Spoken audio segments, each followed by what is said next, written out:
Chapter 1. The City Heat. When we get to Polreath on Saturday, I'm going to do nothing, said Anna. I just want to sit and have cool drinks and read and watch the world go by. Me too, replied Stephen. It was the hottest summer for 20 years. It had started at the end of May. Everyone thought the heat would only last for a few days, and then the rain would return. But this summer was different. "And don't expect any intelligent conversation from me," Anna continued. "It'll take a day or two for me to become a member of the human race again." Said Stephen, not really listening. "What about this cottage we've booked? Do you think it's going to be all right? To be honest, I'm a bit worried about it. We were so late making our decision, and it was still available. Why didn't anyone else want it? It makes me think there must be something wrong with it." "Don't worry. I'm sure it'll be fine. And even if it's not, we'll still be away from here. Just think, 3 weeks by the sea, without any work. It sounds wonderful." In the city, the heat was uncomfortable. People were not used to high temperatures day after day. Journeys to work became hot and sweaty, and increasingly bad-tempered in the crowded trains and buses. By the beginning of July, nobody could remember when it had last rained. Everywhere you looked seemed to be brown. The grass in the parks was burnt, and most of the flowers had died. The sun was burning hot, and the air seemed to be getting thicker and thicker. At the weekends, the place was empty as many people left for the countryside. But Stephen and Anna couldn't leave. Not until the weekend, anyway. Stephen was 32, with dark curly hair. He had noticed a few grey hairs that morning when he was drying it after his shower, but he didn't mind too much. In fact, he rather liked the idea of a few, which might make him look serious. But his face showed signs of stress and worry. Stephen left the flat just before 7. He was earlier than usual this morning because he wanted to avoid the rush hour, but it seemed as if everyone else had had the same idea. The roads were busy, and there had been an accident halfway along Sussex Gardens. He waited impatiently while the police sorted out the chaos, but by the time he arrived at work, he was late and not in a very good mood. He locked the Saab and went into the cool building. The offices of Jardine and Makepeace, advertising agents, were on the 14th floor of a modern block, with wonderful views over Regent's Park. But this morning, when Stephen found himself climbing the stairs, the lift was out of order again. He would happily have given up the views for an office on the ground floor. "Please let everything go smoothly today," he said to himself as he made his way up the stairs. Stephen was worried about work. The agency had lost an important client that week. He felt that Charlie Jardine, the agency boss, blamed him. A couple of days before, he'd passed by Charlie's office and had heard him saying on the phone, "Yes, well, I'll have to talk to Stephen about that. He was the one working on their new advertisement." Stephen hadn't heard any more, but he thought that Charlie sounded a bit angry.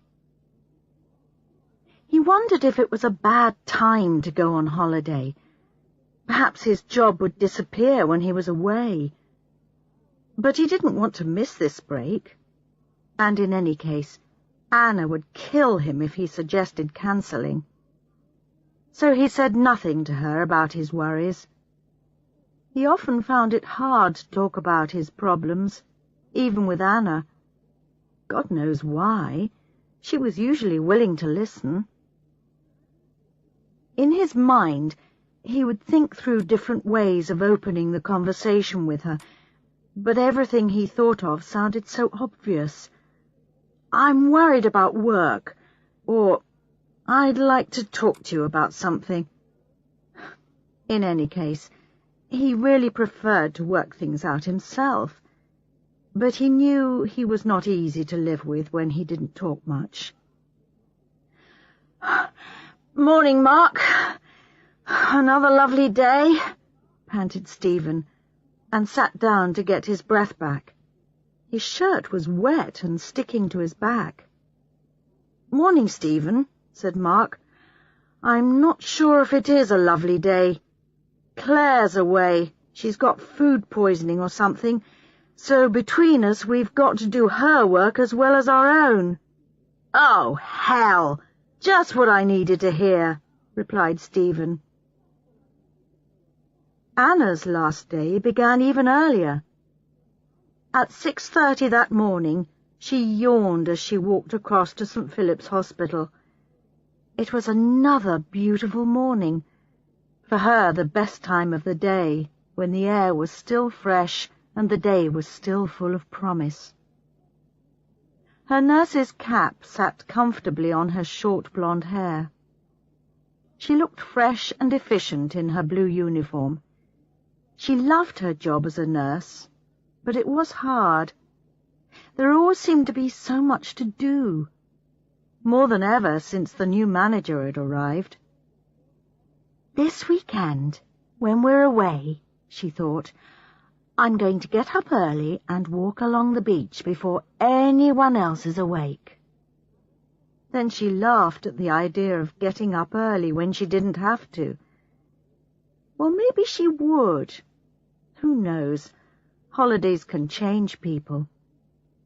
Maybe that's what she needed, change.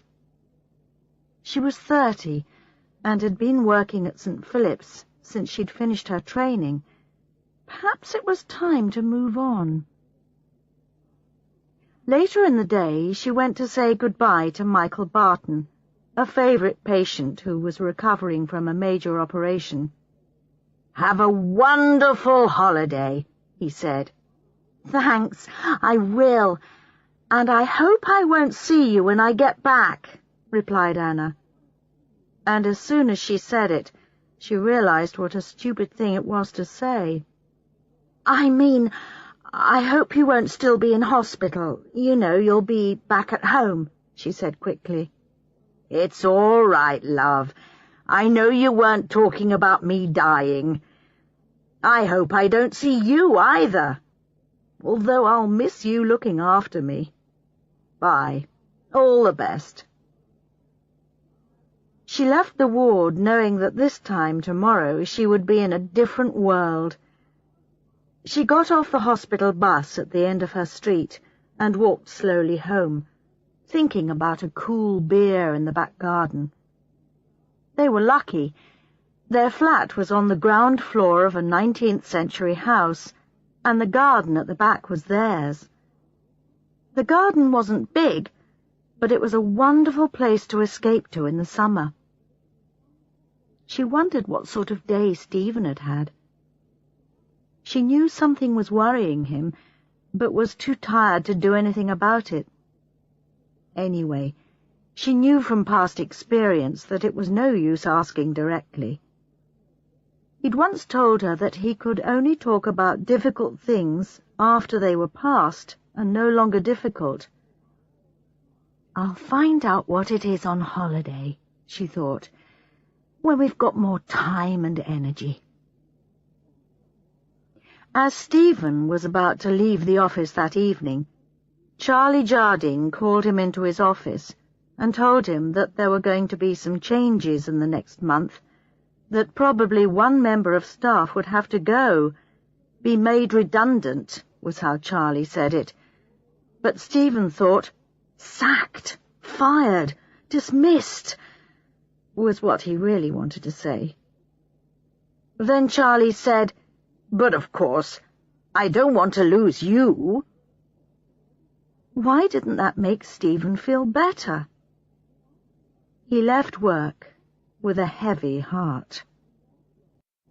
Chapter 2. On the Way. "Got everything?"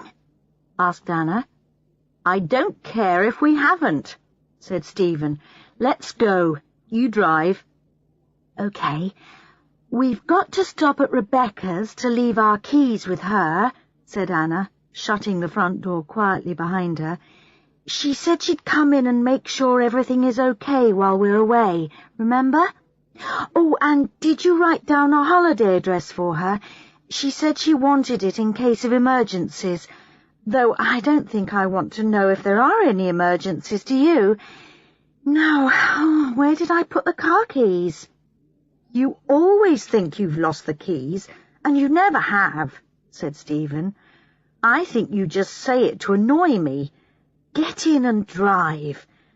I've got the address for Rebecca, I've got the map, I've got the address of the cottage, and you've got enough bottles of suntan cream to protect an army. Now come on, we're wasting valuable holiday time." "Right, I'll drive first. Why don't you go to sleep? I'll wake you when it's your turn to drive," said Anna. London looked a bit like a ghost town at 7 o'clock that Saturday morning. Either everybody had left it for their own holidays, or they were still in bed.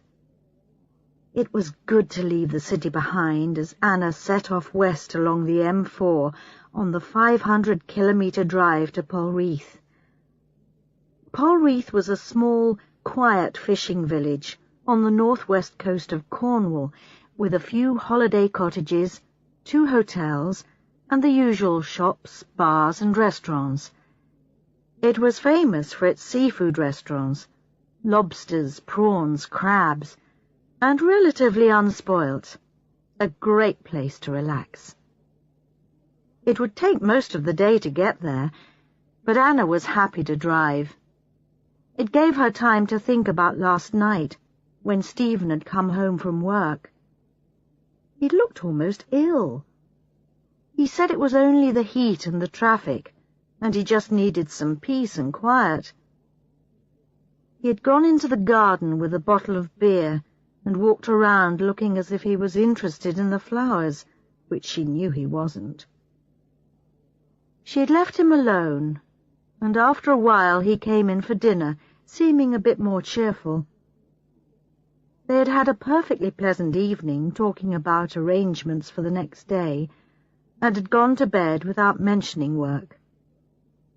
But later she had woken up and heard him in the kitchen, talking to someone on the telephone.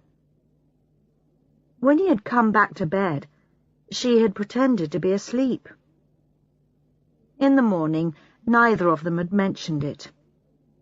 "Oh, well, when we've both relaxed, perhaps he'll talk about it," thought Anna. The sun was behind her, and she could feel its warmth on her shoulders. There wasn't much traffic about, so she put her foot down, and as the kilometres passed, she felt her head begin to clear of all the worries, the questions. She put a cassette on quietly, a little Mozart for company, perfect, and started to enjoy the drive. "Where are we?" asked Stephen sleepily. "We've just passed Bristol, so I suppose we're doing well," said Anna. "Your turn to drive." "Okay. Let's stop and have a cup of coffee first." Anna turned into the next service area, where they had to queue for a fairly awful cup of coffee. Half an hour later, they were back on the road, this time with Stephen driving. He changed the music to an Ella Fitzgerald tape, and Anna attempted to sing along with her. "I think I prefer Ella Fitzgerald to you, if you don't mind," joked Stephen. "Sorry, this song always makes me want to sing," replied Anna. Don't worry, I'll go to sleep in a minute. Stephen turned off the motorway. He reckoned it would take about another 3 hours to get to Polreath. Anna was asleep. She wasn't last night, though, when I came back to bed after that phone call, I know. She's not very good at pretending. Stephen looked at her lovingly. Perhaps it was a mistake to ring Mark, but I wanted to tell him what Charlie had said about making someone redundant. Now all I've done is make Mark feel bad too. I must be going mad. Why did I tell him? He'll find out soon enough if he's going to lose his job. Anna moved beside him. Not long now, said Stephen, trying to forget about work. I'll be really happy to get out of this hot car, won't you? First thing I'm going to do is have a swim, he said. What about unpacking the car and buying a few things like milk and bread for tomorrow's breakfast, said Anna. To hell with that. We're on holiday, and we're going to do what we want to do, not what we should. No more planning, no more thinking ahead, no more worrying. I'll remember you said that. This sounds as if it's going to be an interesting 3 weeks. Chapter 3. Polreath. Their first view of Polreath was from the top of a hill. Oh, look, Stephen, the sea, and lots of little boats. It looks wonderful, said Anna. There was a big sign at the side of the road telling motorists not to drive into the village, that they must leave their cars in the car park. Right. Let's leave everything here. I'm going for a swim, said Stephen. Me too, replied Anna. They walked hand in hand down the steep, narrow street to the beach below. The water wasn't wonderfully warm. This was the Atlantic after all. But even so, that first swim was almost magical. Stephen lay on his back, looking at the sky and enjoying the first taste of freedom. Anna had swum quite a long way out, but was now coming up towards him. He turned towards her, and they managed a salty kiss. Hello, love. Welcome to our new world, said Anna softly. Hi, little one, he said. You look 10 years younger already, and that's after only one swim. They kissed again. Come on, said Stephen. That's enough for now. What, swimming or kissing? Asked Anna. Both, he smiled, and kissed her again. They swam slowly back to the beach. The sun still felt warm, so they sat on the sand for a few minutes with their towels wrapped round them. Outside a pub, people were sitting with drinks and watching them in a leisurely way. Anna and Stephen, the only ones on the beach at that time, suddenly realized that everyone's eyes were on them, so they picked up their things and left. We'd better go and introduce ourselves to Mr. Goddard and get the key for the cottage, Stephen said. He said to come to his house. What was it called, Anna? Seahorses, she replied. We passed it on the way down the hill. Look, you go. I want to change my clothes. I don't know. One look at you in your swimsuit and he might put the price down, he replied. Very funny. I'll wait on the corner over there, she said, giving him a little push. Anna watched as Stephen knocked on the door of Seahorses. A youngish man appeared, and she could hear Stephen introduce himself. Mr. Goddard? Hello, I'm Stephen Martins. Sorry about my appearance, but we got so hot travelling down here that we had to have a quick swim, he said. No problem. I'm pleased you've arrived. I'm Tristan Goddard. Welcome. He looked over Stephen's shoulder and saw Anna standing at the corner. She gave a small wave and smiled. "Oh, that's Anna," said Stephen. "She said she'd come and introduce herself when she's changed." "Fine. Well, look, this is the key for Dolphin Cottage. Go down to the harbour, turn right, and follow that little road until you come to a stone cottage. You can't miss it. It's the only one with a green door." "Thanks. By the way, what about cars in the village?" Stephen asked. "Can I bring the car down? It's in the car park at the top of the hill at the moment." "Yeah," replied Tristan. "You can bring it down to unpack everything, but then you'll have to take it back up to the car park. We're trying to keep the village free of cars as much as possible.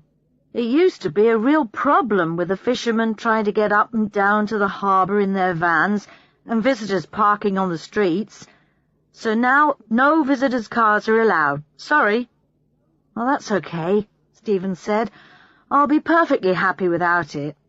"Fine.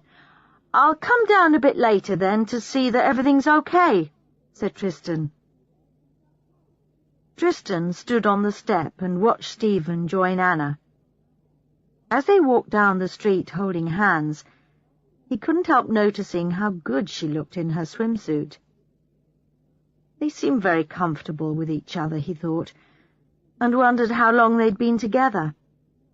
Half smiling, he turned and went back into the house, with the picture of Stephen and Anna still in his head. Then the picture changed to him and Jill last summer, when they'd been so happy. Now she was in London, and God knows when they were going to be together again, if ever. She refused to live in Polreath. She said it was too dead in the winter, and he knew he couldn't live in London. In fact, he had no wish to live anywhere but Polreath. To him it had everything. For 7 months of the year, the visitors brought life and work to the village, and for the remaining 5 months, the locals had the place to themselves.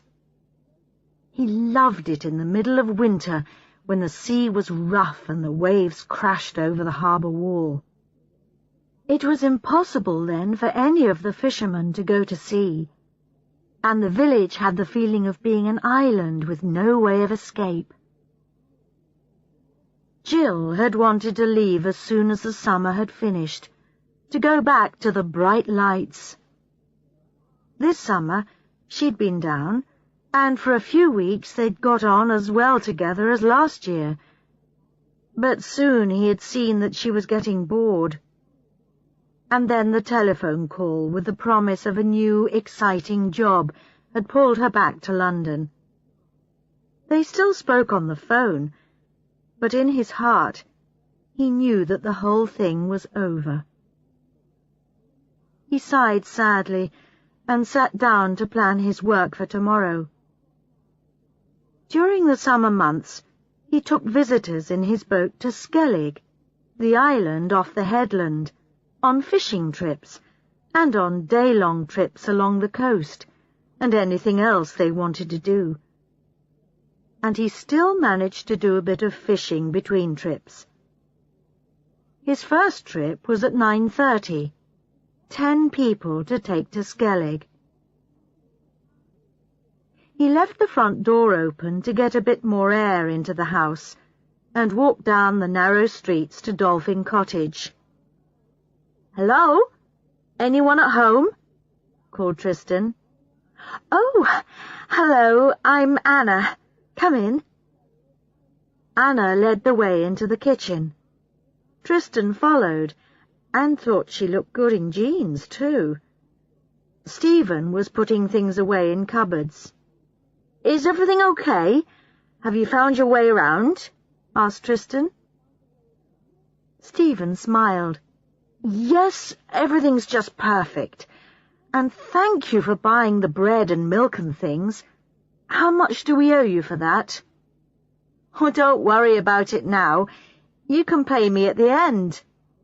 I thought you might arrive after the shop had closed, so I just bought a few essentials. Thanks a lot, said Anna.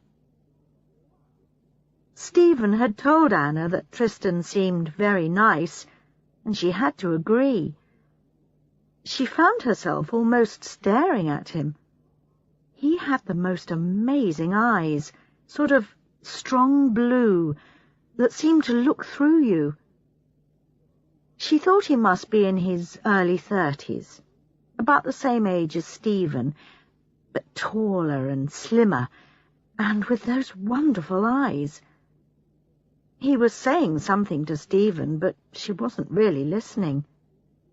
"What do you think, Anna? Shall we go?" said Stephen. "What? Sorry, I wasn't listening. Shall we go where?" "Tristan was just saying that he was running a boat trip to a little island at 9:30 tomorrow morning, and would we like to go?" said Stephen. Anna said, "Really? Do you often do boat trips?" "Yes, there's something happening every day. In fact, you should find a list of trips on the wall by the back door." Tristan pointed. "Yes, look, there it is." She made herself turn round to look. "I'd really quite like to explore Polreath tomorrow morning," Anna said. "It seems funny to go on a trip before we've had a look round here first. We can go on the boat any day." "True. We'll do that then, Tristan," said Stephen. "Have a day wandering around the village, and then come with you later in the week." "Okay. Well, I'll be off now and leave you to it," Tristan said, moving towards the door. "If you've got any problems, you know where I live. Bye for now." Half an hour later, Stephen and Anna were sitting outside drinking coffee in the front garden. The cottage was exactly how they'd imagined it, a traditional fisherman's cottage built of stone with very thick walls to keep out the wind. The tiny garden at the front looked over the harbour. "I can't believe our luck. Can you imagine anything more ideal than this?" asked Anna. "And what about Tristan? Don't you think he's got the most amazing eyes? I couldn't stop looking at him." "I noticed. Actually, you're right. His eyes are interesting. I'd like eyes like that." "So would I. And I wouldn't mind his hair either. It's all curly like yours is when you've just had a shower, except his is really blonde." "Okay, that's enough about Tristan," laughed Stephen. "I might get jealous. Anyway, he can't be so good-looking and a really nice person. There's probably something wrong with him." Later, Stephen came into the bedroom, drying his hair after a cool shower. Anna looked at him and smiled. She wondered if he remembered the conversation about Tristan's hair. Had he come in with wet hair deliberately, just to remind her that she'd always liked his hair? They lay there, side by side, touching, with the sound of the sea coming through the open window. Chapter 4. Exploring the Village. The next day, Anna woke up not long after dawn. She could hear seagulls crying. She thought about an early morning walk. Maybe tomorrow, she decided, and turned over for a bit more sleep. She didn't notice that Stephen wasn't lying beside her. Stephen had woken up even earlier and had heard the sounds of the birds. He lay there for a time, listening. But slowly his mind started to fill up with memories of his last conversation with his boss. "Oh, no," he thought. "I don't want to start thinking about that now. I'm on holiday. I need a break." But the problems of the last few weeks at work wouldn't go away. He could feel his stomach begin to get tight, a sure sign that he was getting worried. It's no good," he thought. "I'll have to get up and do something."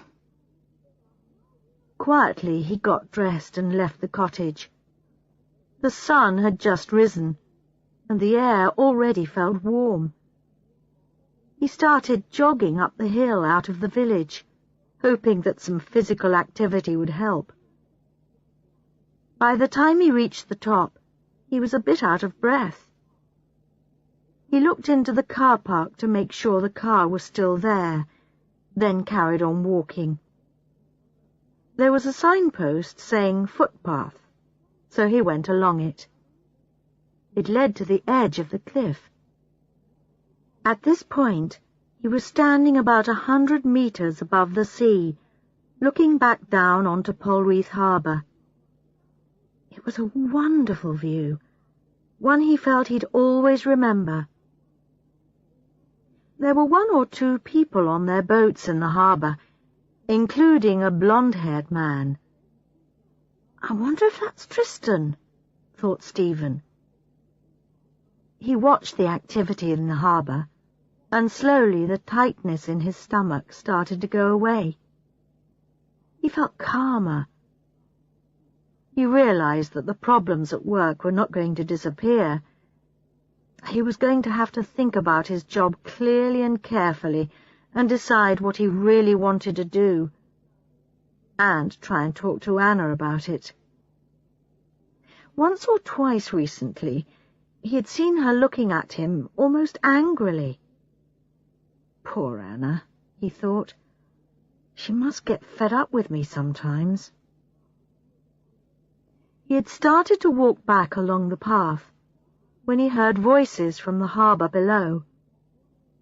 He turned and saw a dark-haired man standing at the front of a fishing boat, shouting at the blonde man. They seemed to be having some sort of argument. The dark-haired man kept pointing at the blonde man's boat. Stephen enjoyed the fact that other people seemed to have problems at work too, not just him. And he watched as the 2 small boats left the harbour. When he got back to Dolphin Cottage with some fresh bread, Anna was sitting in the front garden with a cup of coffee. She looked at him closely and said, "Hello, are you all right?" "Yes, I'm fine. I woke up early and decided to get some exercise and some fresh bread. Here, smell it. Straight from the baker's." Delicious. Let's have breakfast out here. You can tell me what the village is like."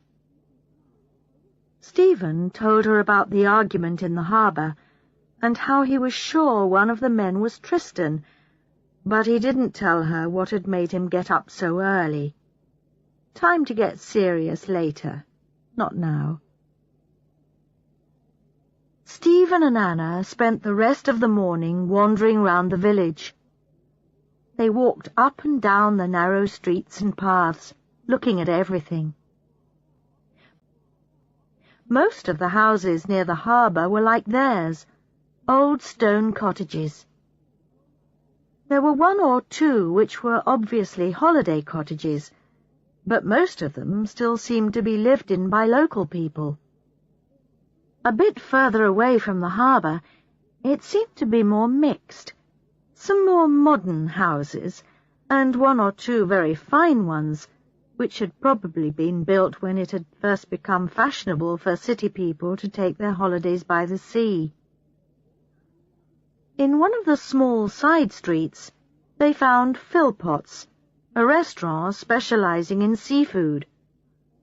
The menu promised lobster, crab and fish, all freshly caught. "This looks wonderful," And look at the prices. This lot would cost twice as much in London. Stephen felt a hand on his shoulder. "Morning." Tristan was standing behind them in shorts and a t-shirt. "You were up early today, Stephen. I saw you leaving the cottage." "Yes, I went jogging," replied Stephen. "I didn't see you, though." "I was on the boat, just going out for an hour or two's fishing," said Tristan.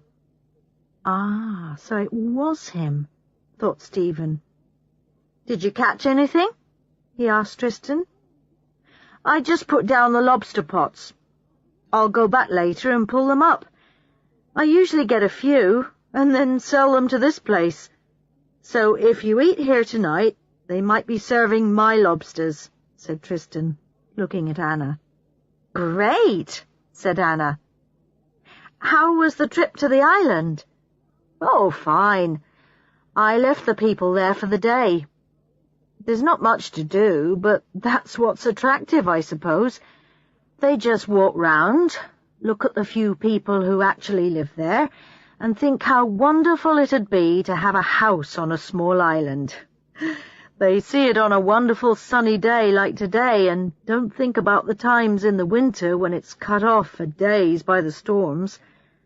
But it's a very special place, and you need to be a special kind of person to be able to enjoy it." For some reason, Stephen felt Tristan was that special kind of person, a man who would be happy with his own company. "Well, see you later. Have a good day," said Tristan, and walked off in the direction of the harbour. "Let's go and have lunch in that pub by the beach and plan the rest of the day," said Anna. "Okay," replied Stephen. "Well, we now know 2 things about Tristan. 1, not everybody here likes him. Remember I told you about that argument in the harbour this morning. And 2, he seems to have strong feelings about the island. And 3, he's got nice legs," said Anna, as she watched him climb onto his boat. "Anna, can't you think of anything except his eyes and legs? Honestly, and they say it's men who think about sex all the time." Stephen's voice sounded half serious. Actually, he was a bit surprised. He'd never known Anna talk so openly about a man's physical appearance.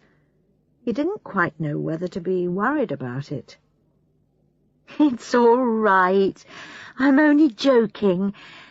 I'm sure he's a very interesting person, as well as good to look at."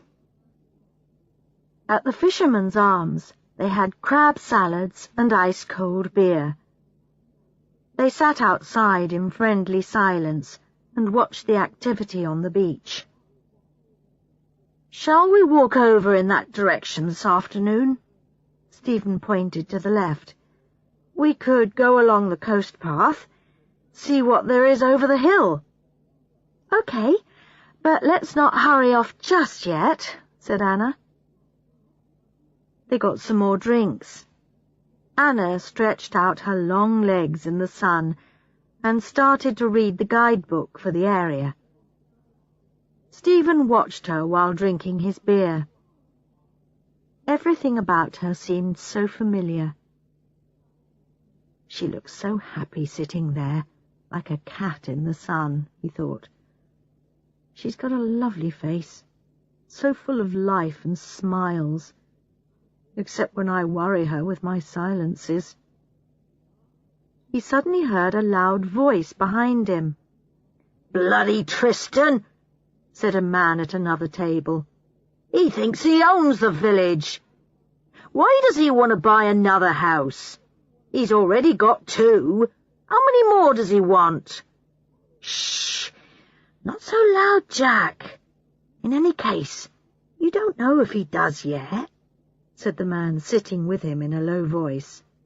"Well, you heard him asking about how much the cottage was being sold for. He wants it, I'm sure," said Jack. "Then he'll rent it out as a holiday place, just like he's done with Dolphin Cottage." Anna and Stephen sat there, pretending not to listen. "Come on. He's got to rent Dolphin Cottage out. He can't live in 2 places at once, can he? In any case, that woman, what's her name, Jill, has been living there," the other man said. "Well, she doesn't live there now, does she?" replied Jack. "I don't know. He talks a lot about trying to keep the village the same, unspoilt, that's what he says. But if you ask me, it'll be ruined in a few years' time. This place has stood here for a few 100 years. I'm sure it'll go on a bit longer. Anyway, I don't believe Tristan will buy another cottage. Why should he?" "I asked him this morning, and he didn't say no," Jack answered. "Knowing you, you probably didn't give him time to answer your question before you got angry with him," the other man replied. The man called Jack left the pub, still complaining about bloody Tristan. The other man stayed at the bar, staring into his beer. "Help," whispered Anna. "I'm glad he didn't realize we were the people renting Dolphin Cottage." "Come on," said Stephen, standing up. "Let's go for our walk." They walked out of the village along the coast path. Although they talked about what they'd heard in the bar, they were not really worried, just interested in the life of the village and what part Tristan Goddard played in it. They knew that over the next 3 weeks they'd probably discover what it was all about. They followed the path through some trees, happy to escape from the hot sun for a while. Eventually they walked round a corner and came to a wide bay with people surfing on beautiful white waves. "Hey, that looks fun," said Stephen. "I've always wanted to try it." "I did it once when I was about 15, said Anna. "I wasn't very good at it. Every time I stood up, I fell off. But I'll have another go. Age might have improved my balance." A woman in the beach shop told them they could hire surfboards there, and if they wanted, they could also have lessons. "Right. So there's no reason why we shouldn't try then. Thanks for the information. We'll be back another day," Stephen smiled. They walked slowly back towards Polreath, changed into their swimming things at the cottage, and went down to the beach. The sand was warm from the day's sun, and Stephen fell asleep lying there. Anna continued reading her local guidebook. This was always the first thing she bought when she went to a new place, and a map of the area. She enjoyed getting information which she'd then pass on to Stephen, who actually didn't always want to know. In fact, she sometimes annoyed him with her facts. Stephen woke up, saw Anna with her nose in the book, and knew that tonight in the restaurant she was going to say, "I read in the guidebook that," many times. He turned over quietly and ran his finger down her back. "Oh, hello. Had a good sleep? You probably needed it after your early start this morning." He stood up and stretched. "Time for a swim?" "Why not?" she replied. "Then I'm going home for a quick sleep before dinner."